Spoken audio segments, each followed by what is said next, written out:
Dans son petit appartement d'un quartier populaire d'Alger, Messaoud Lewar a du mal à oublier le passé. Il y a 50 ans, il a été condamné à mort. J'ai été arrêté le 6 juin 1960. J'étais recherché par les autorités françaises parce que j'avais tué.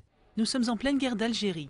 Le Front de libération nationale se bat contre l'État français pour l'indépendance du pays.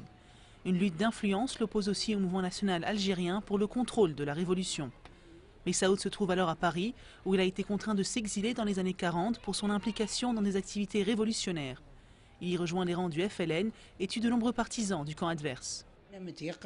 Quand je pense aux gens qui sont morts et ceux que j'ai tués de mes propres mains, je n'étais pas seul bien sûr, il y avait d'autres combattants avec moi, nous avons tué plus de 100 personnes.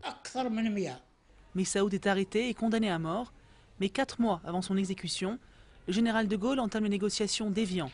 Des négociations qui aboutiront à un cessez-le-feu en mars 1962, puis à la proclamation de l'indépendance de l'Algérie. Messaoud, comme tous les autres condamnés, est gracié et renvoyé chez lui. Aujourd'hui, il dénonce sa situation sociale. Il estime s'être battu pour l'indépendance de son pays et ne comprend pas le manque de considération du gouvernement algérien.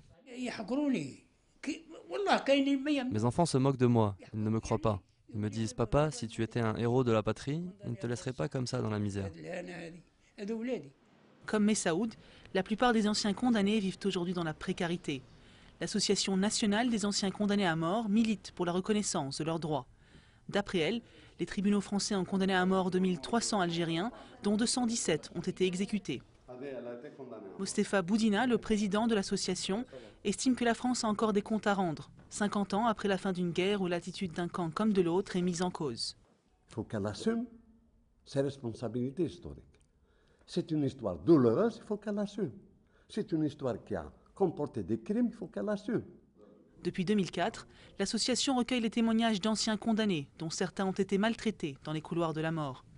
Tous les ans, le 19 juin, elle rend hommage aux rescapés de la guillotine.